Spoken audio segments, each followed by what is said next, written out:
we may have a few other people arrive. Tanya, do you know whether we're quorate at the moment? Give me 2 seconds and I can tell you.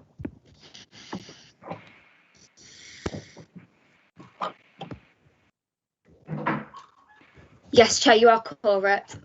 Thank you very much. Welcome to you all, and I'm really very grateful for everybody squeezing this extra meeting in. It's quite a reasonably busy agenda, so I'm just going to get going so that we can have time on the more interesting subjects. So we've had no apologies for absence, Tanya. That's correct, Chair. And any declarations of interest? Everybody's got the agenda. Does anybody want to raise a declaration? I'll take that as a no. Everybody's seen the minutes for the last meeting. June has alerted us to something we're going to make a change to, which was her apologies. Has anybody else got any issues on the minutes? Yes, there is a Chair on page 5. There's a little misprint. I think it's need correcting. Page 5, I think it's of about the. Let me get back to the page. Actually,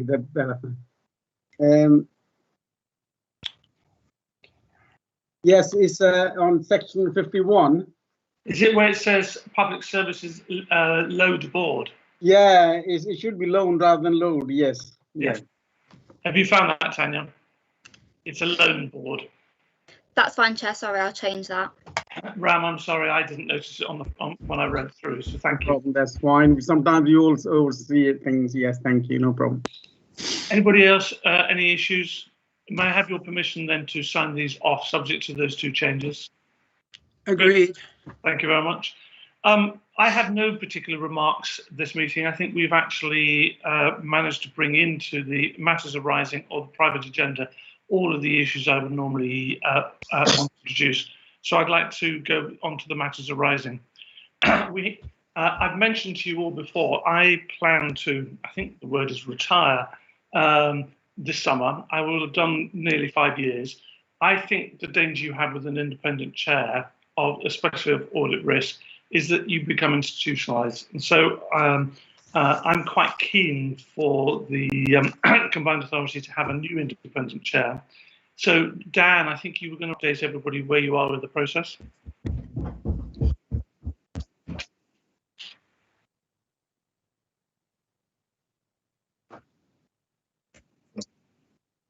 Okay.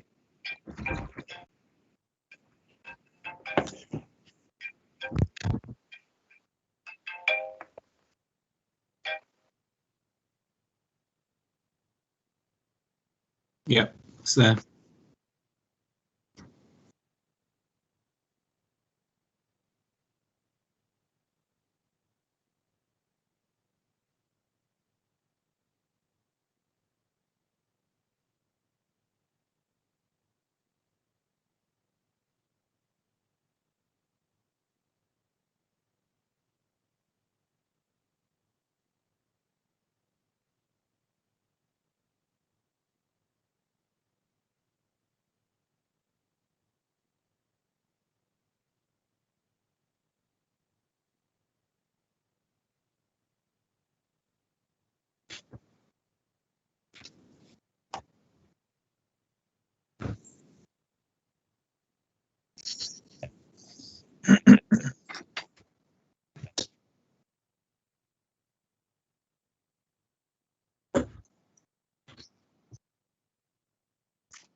Thank you very much, Dan. Are there any questions from anybody? I'll take that as a no. I think it would be quite useful, Tim, Dan rather, if you could update the meeting after the mayoral election. I think that's probably the June meeting as to your progress. And in that timescale, if that's all right.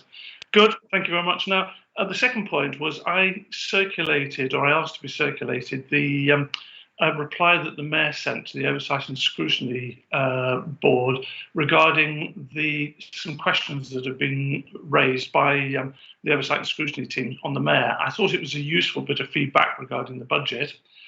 It is not the ARAC's role to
audit plan next month, that what we will be able to do is give a substantial update to the June meeting, but it is highly likely, I think, that it will be required to be the July meeting that we actually formally approve the accounts.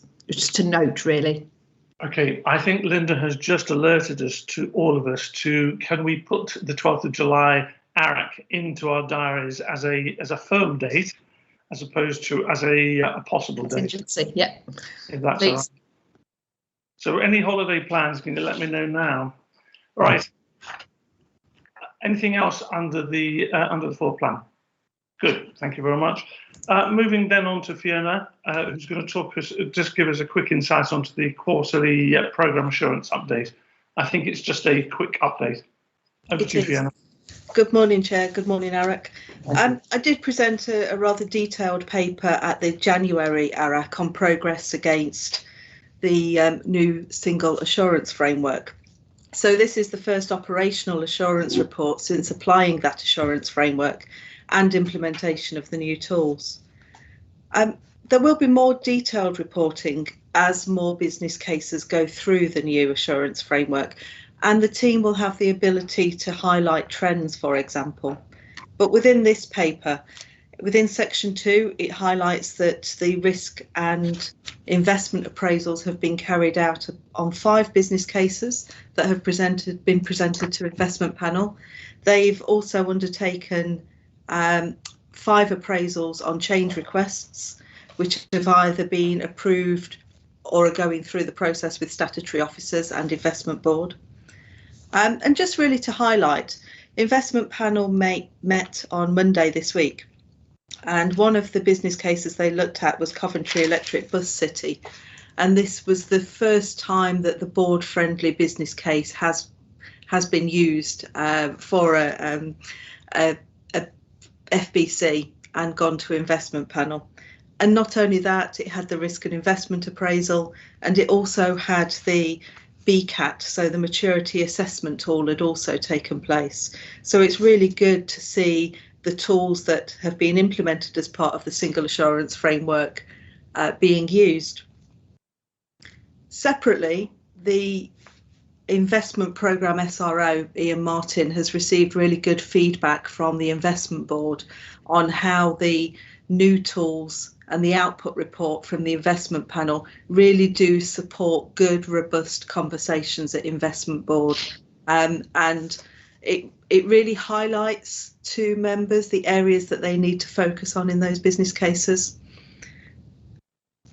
Within section 3 of this report, we have just highlighted the outlined the tools.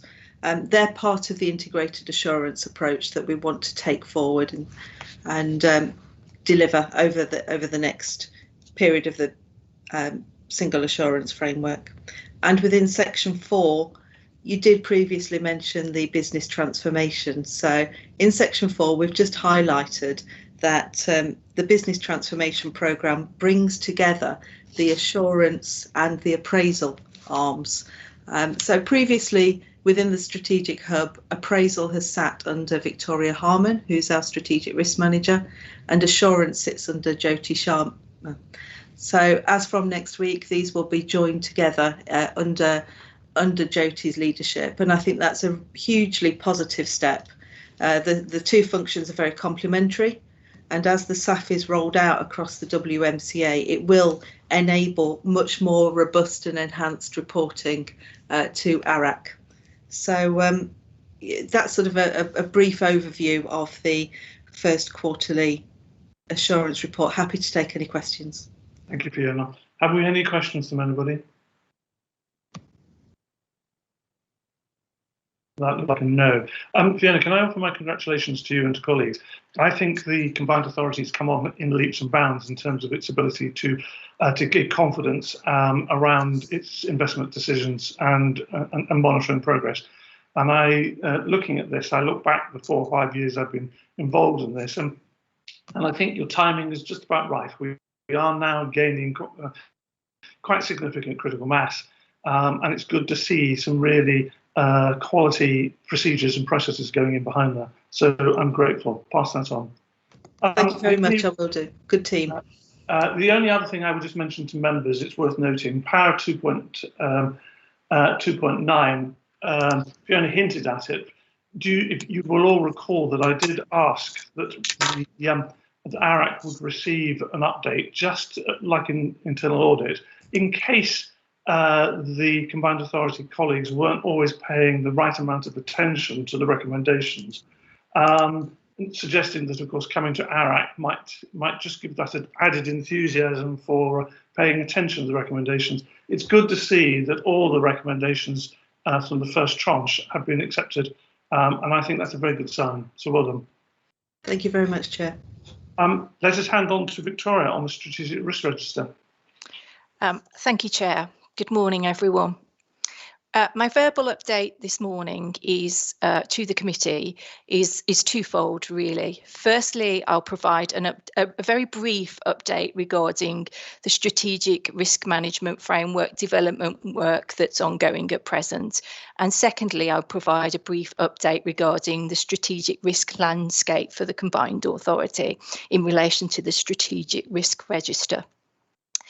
So on the strategic risk management framework, as many of the committee are aware, the strategic risk management framework detailing the approach for managing strategic risk across the organisation is currently undergoing a review and development.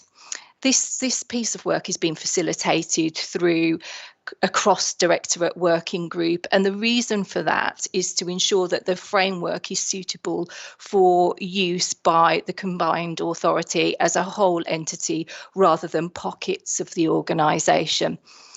So whilst that review is broad, the review is largely focusing on three key areas. Those key areas being those risks that are perceived by the combined authority to be strategic in impact. Secondly, there is a wholesale review of the appetite of the combined authority for those risks identified as being strategic in nature. And thirdly, the third facet is around the methodology for the escalation of risks from the various operational directorate, programme and project level risk registers to the strategic level to ensure that risks are appropriately aggregated and escalated in a very consistent manner for the organisation. So this review, apologies for the background noise, committee. The review is now nearing its conclusion and approaching its readiness for a sign-off by the relevant parties within the combined authority. And my apologies. There's no risk in it. To this end, it is anticipated that the framework will be available for presentation to ARAC in June of this year, in its June meeting for the ARAC endorsement. So I'm not sure if anyone has any questions or comments that they'd like to make on that matter. Let's be very charitable on Victoria, who I think probably has to run to another urgent meeting. The cat has questions. Check, is anybody got, recognising that we've suffered a good 18 months, a good 15 months of the strategic risk register being relatively static. But what we can see is a timeline now where this starts to come alive again and become very relevant. I'm reasonably happy with the time zone, but can I just check our colleagues happy with what Victoria's talked about? Yeah, okay with me, Chair. I'll go with your recommendation, Chair. Good, thank you. Well done, Victoria. Thank you very much. Okay, so thank you. Moving on then to the strategic risk register, which is obviously underpinned by that framework. So in the last review cycle of the risk register reported to the committee at January of this year, I drew the committee's attention to 4 material changes to the risk register. The strategic risk register has since been reviewed in the last month by risk owners, and those risks have been updated with all those changes that have been made being of a limited nature. So what I mean by this is that there were no significant material changes inside of the strategic risk register that meant that either there was an increase or decrease in the residual risk materiality score. So that was since January of this year. So just as a high level overview, the risk register currently documents 21 open risks. So this is the strategic risk register I'm talking to, with 11 of those risks being rated as high level risks. So 2 of which carry the most significant level of materiality possible. So those being financial assumptions of the investment programme documented in risk SO1 and external factors documented in risk S11, both of which, as I said previously, are recording the highest risk materiality score of 25. There are also a further 9 risks which are set as moderate and 1 that's set as low. This is residual risk elements I'm talking about. So it's acknowledged that the, as Chair says earlier on, it's acknowledged that the risk landscape continues to be fairly static and prone to some uncertainty, and we have discussed this at many previous ARAC meetings, particularly around the impacts following Brexit and the ongoing pandemic. And those risks continue to be subject to ongoing monitoring by the strategic leadership team and the risk owners alike. So these challenges are not exclusive to our combined authority. It's expected, however, that a more substantive update will be available to the committee in the coming ARAC sessions. However, in the meantime, with your approval, Chair, I believe that Julia Goldsworthy would like to say a few words around the impact of Brexit. Thank you, Julia. Thank you, Victoria. Thank no you, problem. Chair. So I thought just worth giving a brief update on where we are with Brexit, and I suppose it's worth pointing out that this is broader regional context as much as the impacts directly on the combined authority. It's more the context that we're operating within. So as we've talked about in January, we have a deal. We understand that some of the impacts that we're starting to see in the region are a mix of teething problems and the emergence of what look like they will be long-term impacts on future growth prospects for the region. So some of those longer-term issues will be around the fallout of of changes to rules of origin and the kind of changes to the systems of customs checks that will kind of impact on kind of trade in the region. So there are also things that still need to be agreed. So we don't have an outcome yet on where the financial services equivalence has been agreed, an agreement on financial services equivalence, on data adequacy, and it looks like there's still more to be discussed and agreed on whether there will be mutual recognition of qualifications, all of which these things will have an impact on our economy. And then just in terms of the support that's available to businesses in the region, that's largely been deployed through our growth hubs, and unlike the announcements yesterday at budget, which extended some of the business support arrangements in terms of COVID impacts, the additional support that's been provided to manage Brexit transition will come to an end. The funding for that comes to an end at the end of March. So in terms of how we're working together across the region, we are sharing and coordinating intelligence so that we are able to kind of escalate appropriately on the basis of that information. So that could involve, if it's a public services impact, cascading through local authority colleagues. If there are resilient, immediate short-term resilience issues, channeling that through our resilience arrangements, raising through our economic arrangements if we're seeing emerging economic impacts. And again, it's just kind of being able to cascade depending on whether there is action that we need to take as a region to respond, or whether there are issues that we need to escalate to government to ensure that they're aware of the challenges and that needs to be reflected in the kind of national position. Working with the LEPs, we've undertaken a sectoral risk analysis, again looking at some of the short-term issues and some of the longer-term impacts, so we understand kind of what the risk exposure looks like against different sectors in our economy.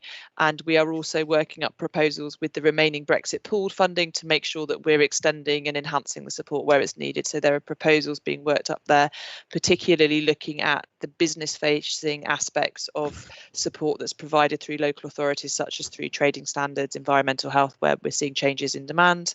And then finally, just to link that back to yesterday's budget, so we did get some progress yesterday on kind of the shape of successor EU structural funds.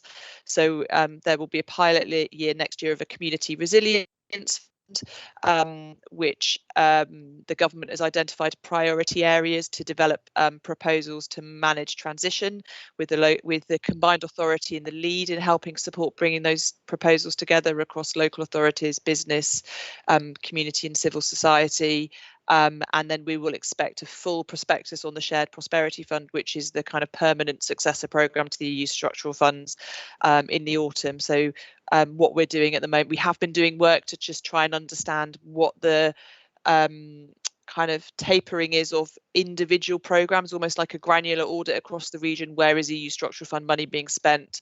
When does it look that it's likely to come to an end? What does that mean for where we look to prioritise any kind of pilot funding? So that will now feed into the process that we have a little bit more detail on as a result of yesterday's budget.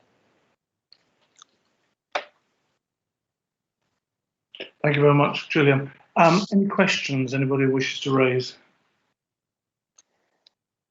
No, that's fine. Sean, as a member of a LEP, is there anything you want to add?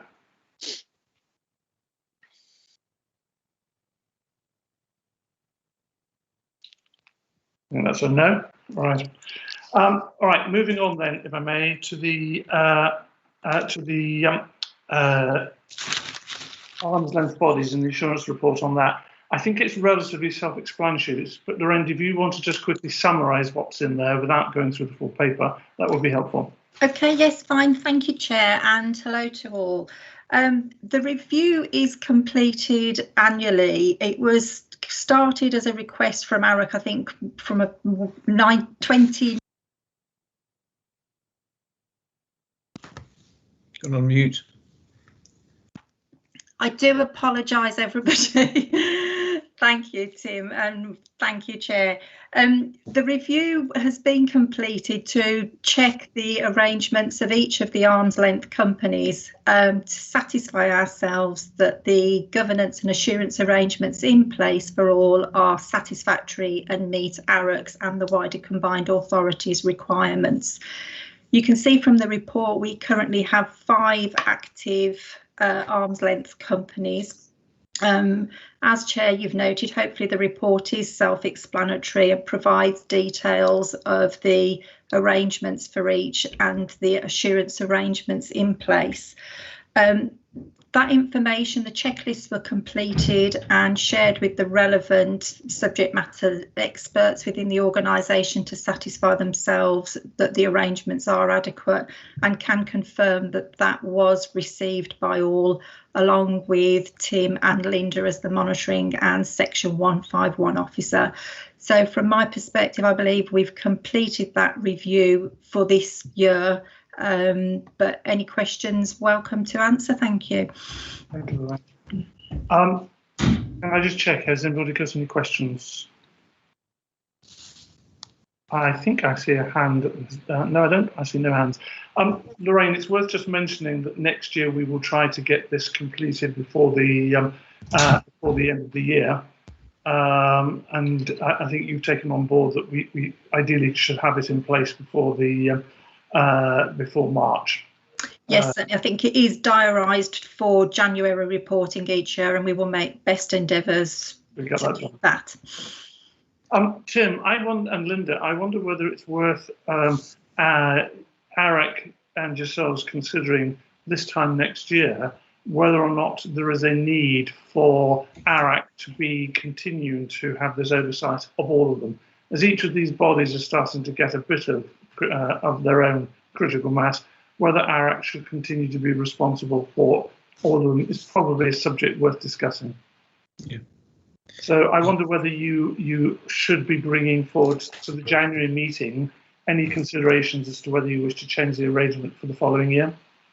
Yeah, I think we should work on the assumption, unless everybody disagrees, that we continue during 21-22 as we are, but maybe 22-23 onwards you might wish to make a change and propose that to ARAC. Yeah. Is there any issue, sorry, Chair, is there any issue which we need to take on board from the external auditors on this before we just depart from that part? Linda, do you want to pick that up? Sorry, I didn't catch the question, sorry. Yeah, the question is the external auditors now are they under duty to have an overview of everything, including subsidiaries. I'm thinking where we fit in, do we just stick within it, or do we have to take that on board from their opinion? Yeah, so we obviously, yeah, and Helen's on the call as well and can help with this. But yes, because 4 of them are subsidiaries. One's an associate and one's an investment. So actually the subsidiary ones in particular, Helen needs assurance, or Grant Thornton need assurance on them that their accounts are unqualified, that there's no issues and that they're going concerns before actually they can sign off the combined authorities accounts in essence. So yes, that assurance has to go through to Helen, else they Grant Thornton wouldn't be able to sign off this combined authorities accounts. Thank you. Helen, you're on mute. Sorry, Chair. Yeah, it seems to be the morning for that. Yeah, if I may, yeah, absolutely. There are 2 in particular, WM5G and MML, that we would need to undertake specific procedures around as part of our group audit, and we certainly did last year. We're expecting that to continue this year, and we will continue to work with the auditors around those companies. The other aspect, just to briefly mention, is obviously the governance of companies will fall under the new VFM regime, and as members will recall, that's been expanded for the current year, so we are required to sort of provide a bit more of a commentary around what those governance arrangements are, and we've particularly been looking at companies. But again, I'm stressing about it's understanding what your arrangements are and whether you as a body think that they are appropriate based on the risks sort of associated with them. So those sort of considerations about how you do that are very important. Thank you, Helen. Right, that makes it all the more useful, I think, of this time next year, Linda, that we just double check whether ARAC should continue to be responsible for some or all of them. Good. No other questions from colleagues? In which case, I will pass on to you, Linda, to quickly update us on the MML account. No, Lorraine. Let me just quickly say to members, this year there was a bit of a blip, and I take some responsibility for not having noticed this, in that the MML accounts have been submitted to Companies House before they came past us. We put in place a process by which that can't happen in the future. So there you are, Lorraine, you have the ball. Thank you, Chair. So good morning, everyone. So as the Chair mentioned, MML's accounts for 2019-20 were filed with Companies House on the 17th of February. And this was before ARAC was cited on them. And as the Chair mentioned, arrangements have now been put in place to ensure that this doesn't happen again. And going forward, starting with the 2021 financial year, Audit Risk and Assurance Committee will consider MML's accounts before they're filed, in line with the agreed assurance arrangements for the company and for the combined authorities group. So the accounts start on page 23 of your document packs. There was no significant issues reported in the audit findings as set out in paragraph 3.2.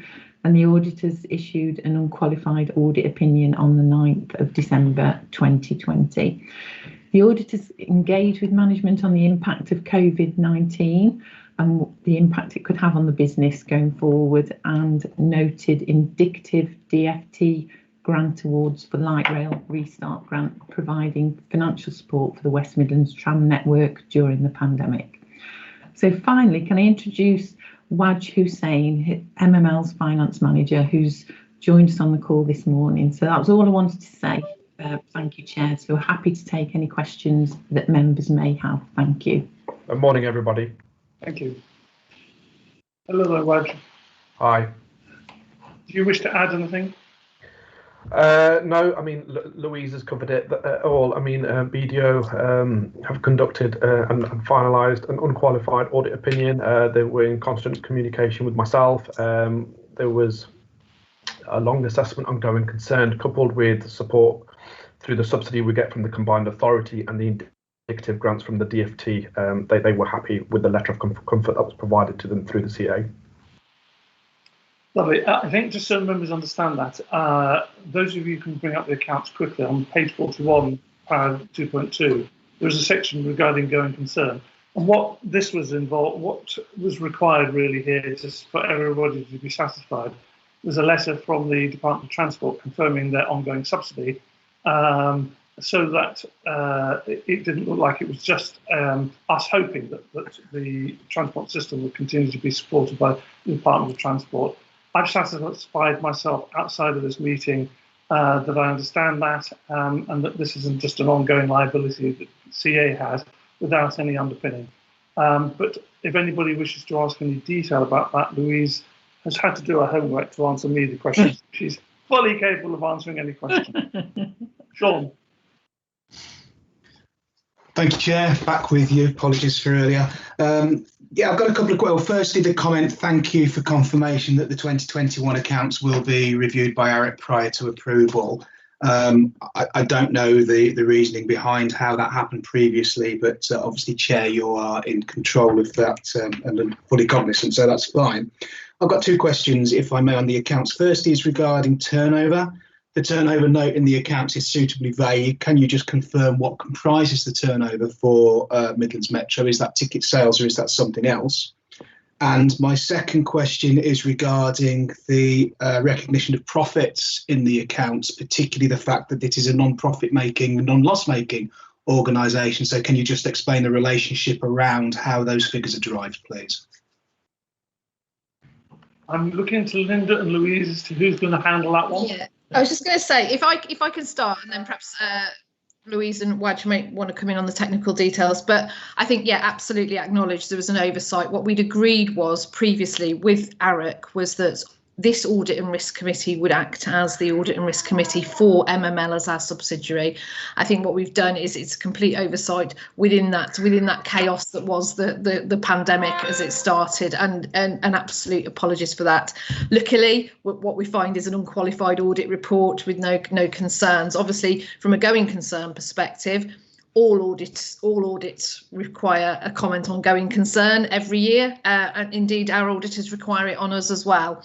And so they were satisfied in terms of that going concern status. The way that the contract works is we have it's a subsidiary, but it's operated under a passenger service contract, and within there is a sort of a clause that is subsidy. It passes either subsidy or profit to and from between MML and the combined authority. So when they're in a position that they're in a deficit position, there's a subsidy required down, but if they're in a profitable position, that profit comes back up to the combined authority, and members will be aware, actually, we've got forward financial plans around extensions of the metro network that rely on that profit coming back over a period of time.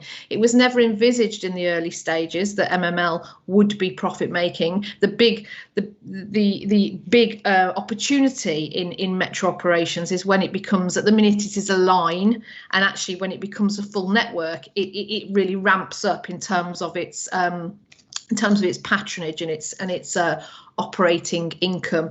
And in terms of operating income, essentially they've got three main drivers, which is clearly on revenue. So passive ticket revenue is the biggest income for them. Then we've got also advertising revenue, etc. So there's bits of marketing, bits of advertising, etc. in there. And then ultimately, then if costs and income don't meet, then there's a subsidy line that comes in from the combined authority. So that's the main income sources. Sean, are you okay with that? That's great. Thank you very much.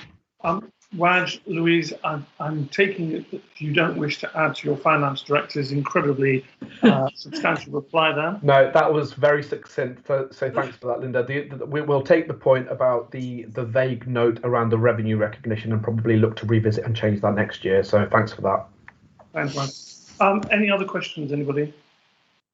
Okay, so we'll make sure that we're... Yeah, just, sorry. Sorry, my screen doesn't seem to work with me at the moment. I'm struggling with it.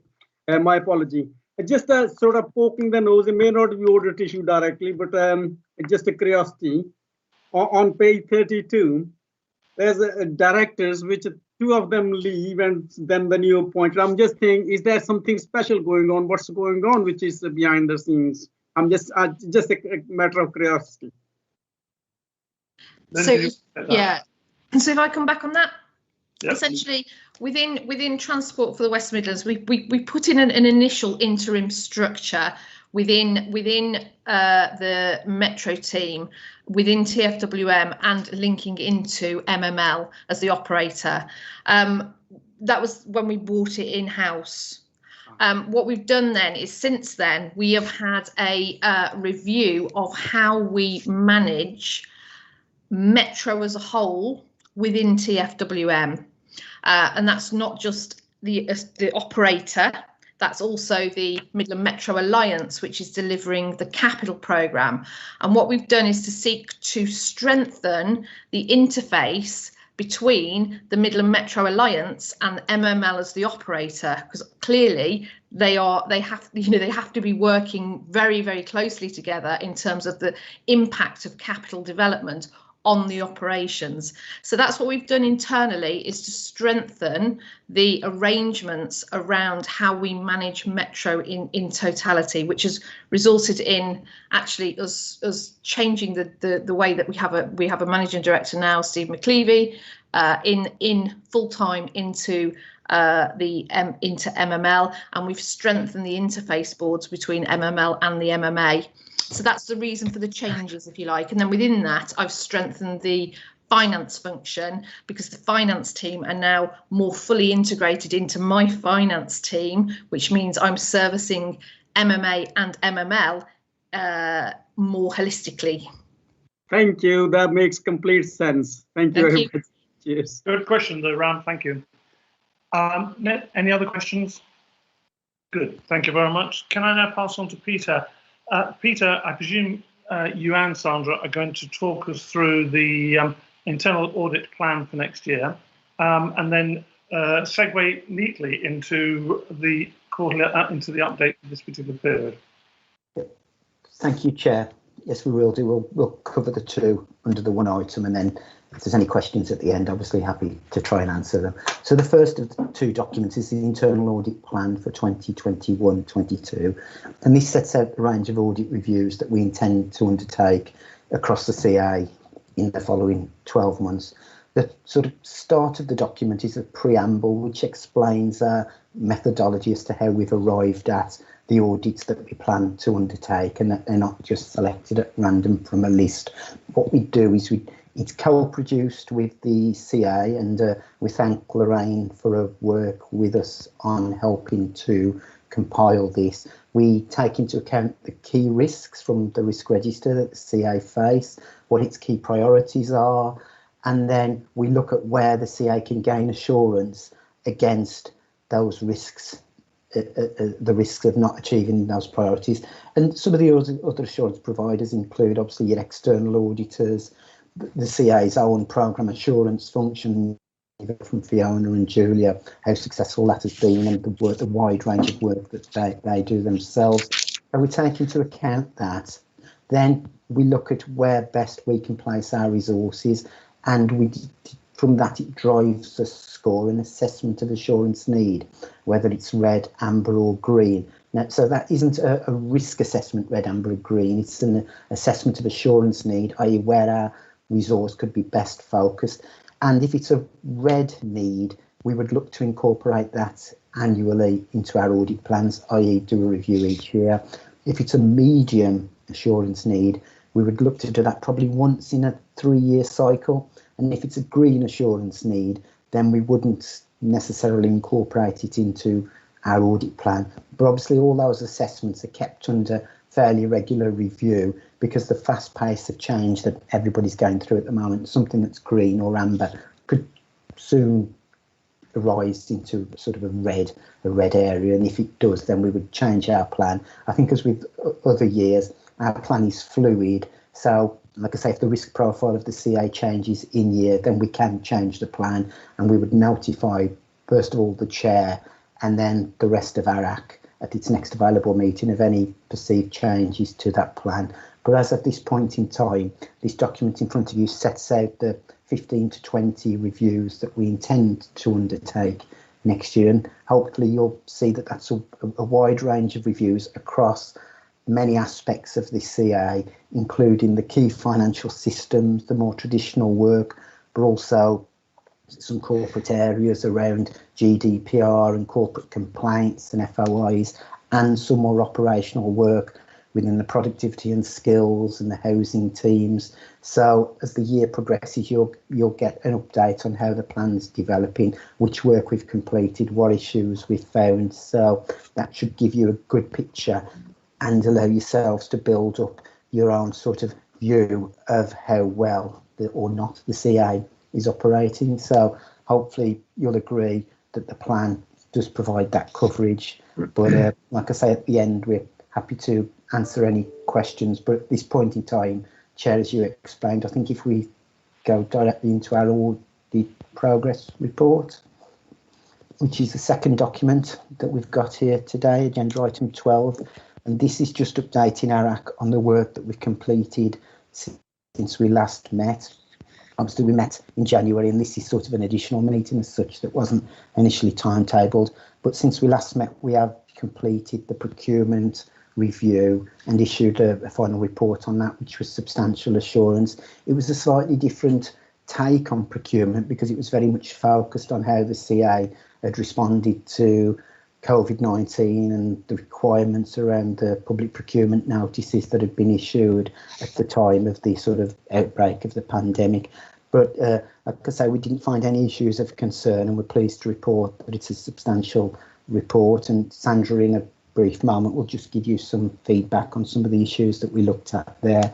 The remainder of the programme to be delivered is there's a harvest time project management review, which is good as completed. We're just awaiting some final information. That will then come to the April ARAC. The work that we're doing around the Commonwealth Games and the transport plan, i.e. the CA's role in that, we continue to meet with, in particular, PwC, who are the internal auditors for the Commonwealth Games organising committee, because I think I've explained previously that we're working in a group to make sure that assurance across the whole Games is coordinated. So we meet PwC, Birmingham Council, Department for Culture, Media and Sports on a fairly regular basis, and we're hopeful that we'll be at a point where we can report back our initial observations at your next meeting in April. There's also the work on the local industrial and economic strategy to complete, and digital retraining fund, which we bring into your April meeting, and then there's the two additional pieces of work on risk management and adult education board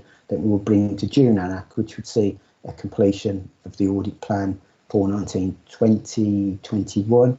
And just take this point in time to hand over to Sandra just to briefly talk you through the outcome from our procurement review. Sandra, if I could hand over to yourself. Okay, thank you.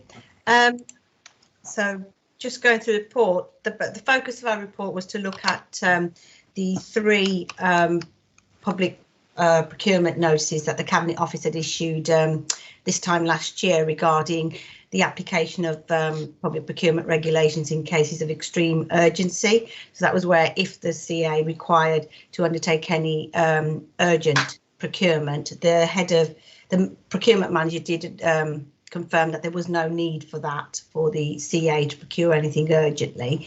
And we also looked at supplier relief That was through payment of suppliers, including model interim payment terms to support service continuity. And that was largely led by finance as well, in terms of the measures they put in place regarding prompt immediate payment of suppliers, risk assessing particular suppliers and contacting suppliers to see whether, proactively they need any assistance or had any issues arising from the pandemic.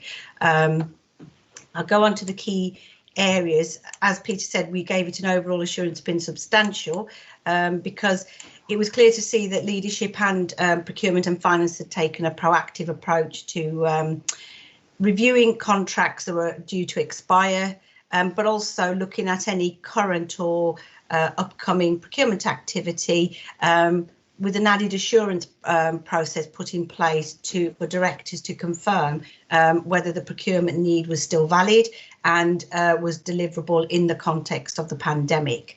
And we saw evidence of that being undertaken for procurement activity at the time during last calendar year. So again, we could see evidence of contract review being undertaken by procurement. There were exemptions, but we didn't see a significant increase in the level of exemptions. So there didn't seem to appear a need for additional exemptions as a result of the pandemic. So that was good to see, in that held consistent with the previous year. Again, in terms of supply chain risk management, we could see there was a clear process put in place and a plan of measures to work with suppliers to ensure business continuity. There were two particular services where variations to contracts were made. That was bus operators and also AB providers, to ensure that there was continuity with payment on profile. However, there are terms and conditions put in that the CA at some point will look back on a basis of open book accounting and audit review to see how that relief was used and how that money was applied to continuity of business by those suppliers. But also there's a key term included that no staff would be furloughed as a result of the CA support. So that work would be ongoing for the CA in terms of confirming how that relief was utilised. I think the main other financial supplier relief was in prompt payment of invoices as they came in. There was still adherence to internal controls, but to ensure that where they could, they paid suppliers promptly. And I think our overall conclusion was that there had been a clear response to the PPNs to ensure that where supplier relief could be provided, it was. If there's any questions, I'll be happy to take them. Thank you, Sandra. Can we take questions first, if I may, on the first section, which is the audit plan for next year and what we're planning to do? Have we got any? This is, Sean, this is your opportunity, because at this point in time, you often want to just check on resources. Thank you, Chair. Actually, Peter will be delighted to know that I actually think his forward plan is very good. There's a good scope of work that's included in there. My normal gripe around the reports coming very late in the financial year still stands, although it does appear to have a better profile than perhaps in previous years.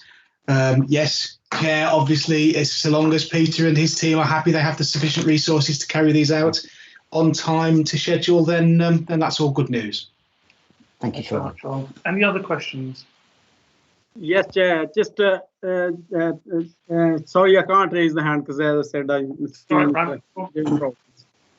so just the issue is it's a large issue of procurement. We can't do everything looking at, so we have to rely on the officers what they do. And is there a process which we need to look at as a sort of strategy under which the whole procurement is done?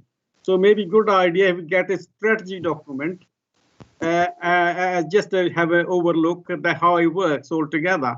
So maybe next time we should have a strategy document with it. Is that possible? Ram, I'm going to take that, if I may. The particular internal audit this time around was how were we handling procurement in the during the pandemic.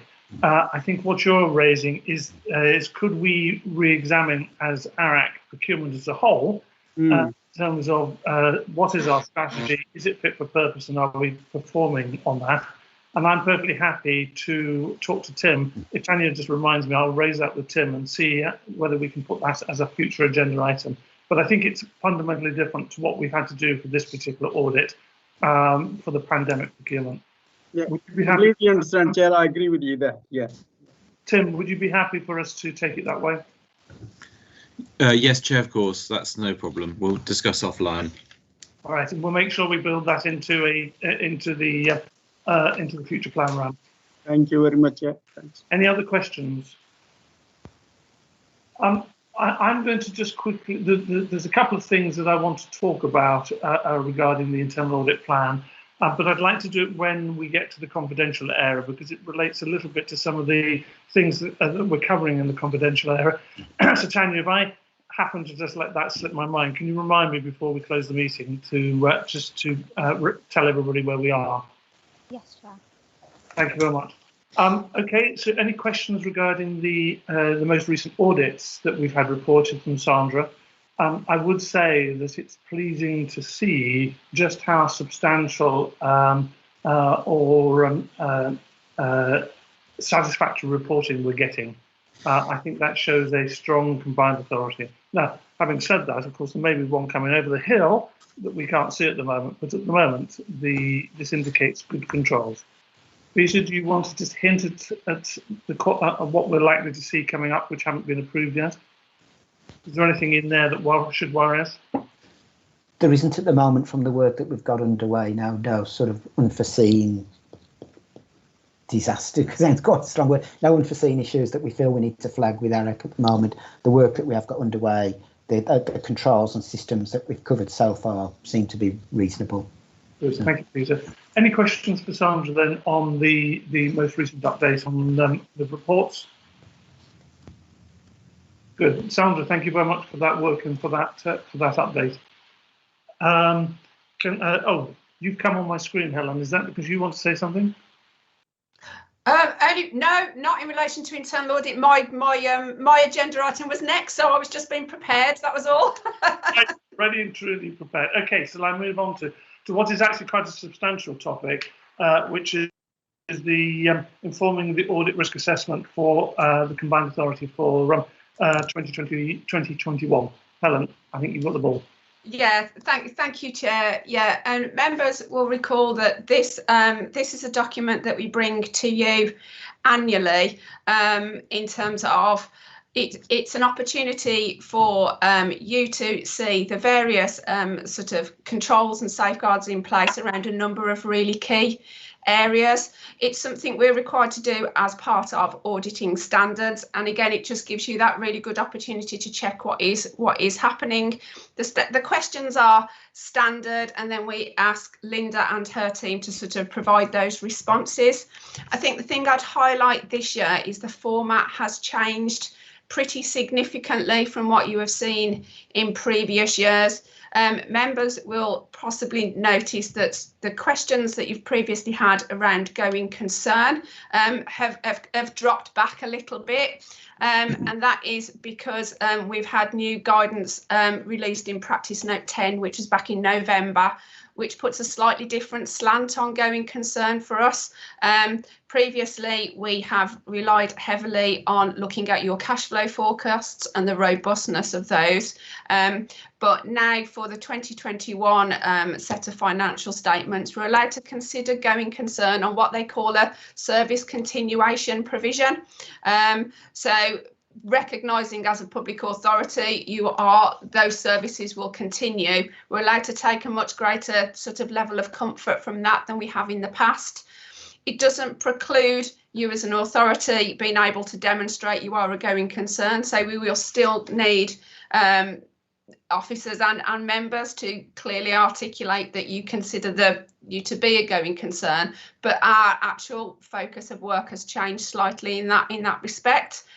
The other really key change is in relation to estimates, and you will see this in the format of the report. ISA 540 has been revised, for the accounting period that we're looking at the moment. And that places a much greater emphasis on understanding the controls and the processes around how you make estimates within the accounts.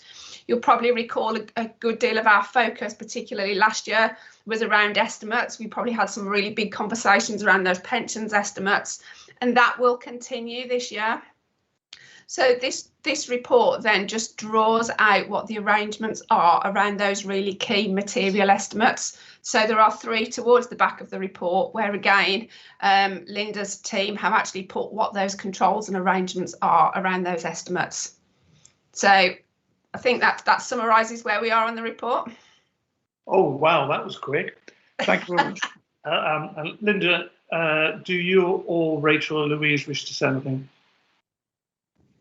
No, nothing from me. I think it's just an opportunity for you to just review the management responses to make sure that they are consistent with your understanding. And if anybody's got any other comments that will be helpful for us and Helen to take this forward. So the key thing for members is when reading through this, are any of the management responses to the questions surprising? Are there any questions we wish to raise? Or are we essentially happy with the way management have responded? Any thoughts around the room? I think that's therefore supporting the management's response. Thank you very much. I have one question, Helen, which is related, and that is, do we expect this year to have as long a delay in terms of closing our accounts as we had this year? Yes, thank you, Chair. I think Linda alluded to that to some extent earlier. So us, like every other firm, are obviously still trying to play catch up in terms of delivering our 1920 opinions. I think you were very clearly, even though I think you would consider it to be a delay, you were still probably one of the first to go in lots of ways. So our timetable has been pushed back as a result of that. As Linda said, we'd bring the plan to the next meeting in April. In terms of the actual final accounts visit, at the moment we are still looking to schedule the majority of that work by that July ARAC meeting that we spoke about earlier. The big issue remains the work around pensions and the assurances we get from the pension fund auditor. And this is the point where Grant would have to hold his hands up because he's the auditor of the West Midlands Pension Fund. We are not anticipating any earlier sign-off than that. And the key reason for that is just due to the sheer complexity of the pension fund audit. And, you know, the current environment that we're in terms of that uncertainty, makes that audit more complicated. So while we'll be able to complete the bulk of the work that we can do with you, those pension fund assurances will still be later. Thank you, Helen. Linda? I just wanted to add, so yes, so we're respectful of the pressure that's been on Grant Thornton as an organisation in terms of the backlog of stuff that they've had to sort of complete due to all sorts of issues through this pandemic. As disappointing as I was to not be able to say that we could get the accounts signed off in June, I think Grant and Helen have said to me, actually, there'll be it will be substantially complete still. So we will be able to give an update to the June ARAC, just that there'll be a few too many outstanding issues probably for us to get the full approval. So we'll bring the accounts for the full approval in July, but that still will be subject to the pension fund coming later again. So we've still got that issue around the pension fund. We, as a West Midlands, Grant Thornton are the auditors for the whole of all of the West Midlands Mets as well, and we have agreed at the West Midlands Finance Directors that the lead partner from Grant Thornton for the West Midlands will come and talk to us about resourcing going forward in terms of getting, because there's a huge pressure over these companies to be able to deliver these audits in the timescales that we're expecting them to, really. So that's an issue we're picking up at a finance director level across the region. Thank you very much, Linda. Colleagues, any questions regarding that? Are we all satisfied then that the one topic of timeliness is obviously a priority, but a bit out of everybody's control? Good, thank you very much. In which case, then I think we move to you, Tim, and the revised code of conduct on the Mayor and members of the Combined Authority. There should be nothing surprising in this document for everybody, but it's worth just us having a quick discussion on it, as this is, if you like, an election coming up, and really this is in many senses a reminder to everybody of what the rules are. Tim? Thank you, Chair. So, as members will be aware, the ARAC actually carries the responsibility of being the Standards Committee for the authority. Therefore, the responsibility of ARAC to keep the Code of Conduct under review and to recommend any changes that are necessary. So, as I've set out in the report, we have a Code of Conduct at the moment that was adopted at the time the Combined Authority was set up. But more recently, there's been a review of conduct arrangements in local authorities, which was carried out by the Committee for Standards in Public Life.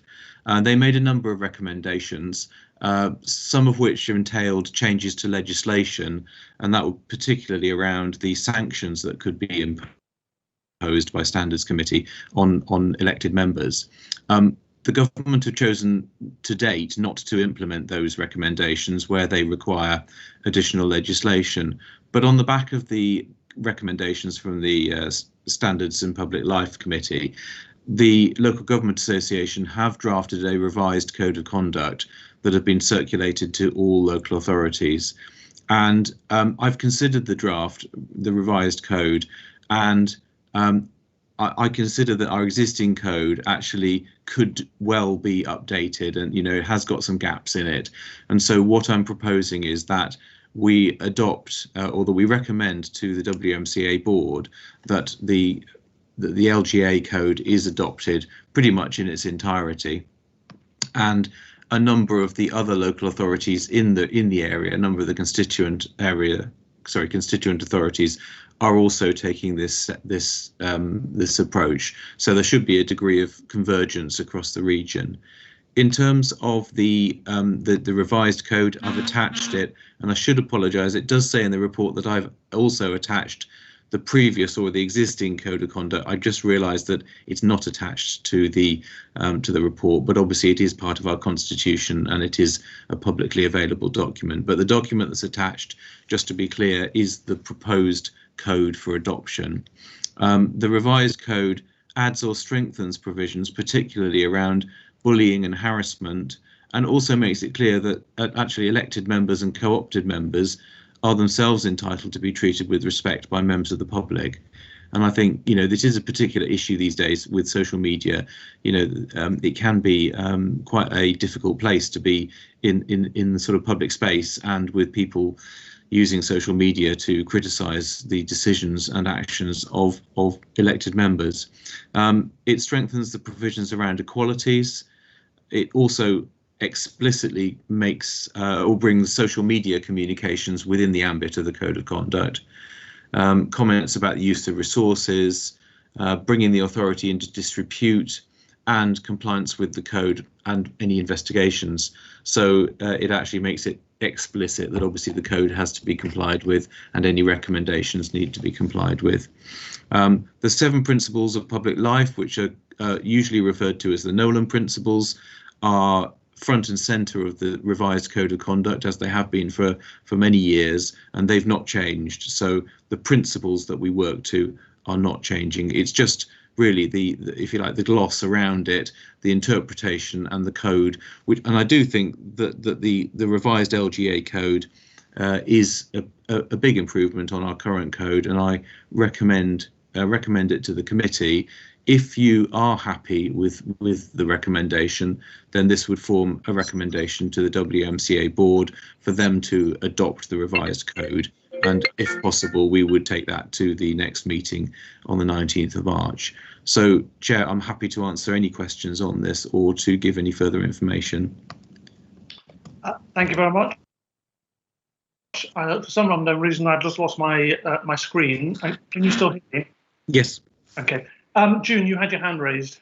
Yes, I do, Chair. Thank you very much. I think from information I have that most authorities, as was said, have agreed to adopt the new code.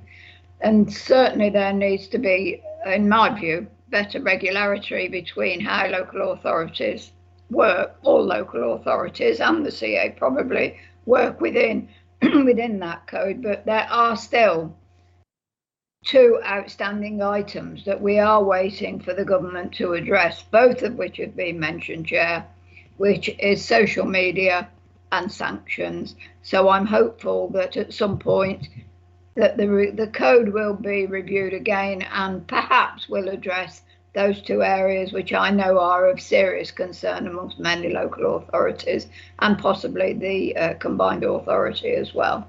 Thank you, Chair. Thank you, June. Tim, do you want to add anything? Councillor Tandy is absolutely right, and obviously we will keep the code under review. If there was to be legislative movement around sanctions, then clearly we would be able to bring that forward at a future date and revise that part of the code. So we will keep it under review, but I've been in touch with the monitoring officers across the region, and as I said, it is the intention of most of them to recommend this to their councils for adoption. Any other questions from colleagues? Yeah, just a small question, rather. Can I first actually thank Tim? He's done a good job. Rather than 7 principles, it's made 10 with subsections further down. On the issue of well, I'm looking at the page. Sorry, it's page 1 to 4 at 10.2. There's issue of £50 gift to hospitality for 28 days. What happens if it's exceeded for 28 days? What will be the punishment? I see the document is obviously people say it has no teeth, rather, but I'm just trying to see. Yes, a time limit is there. What is the punishment for it if they don't do it?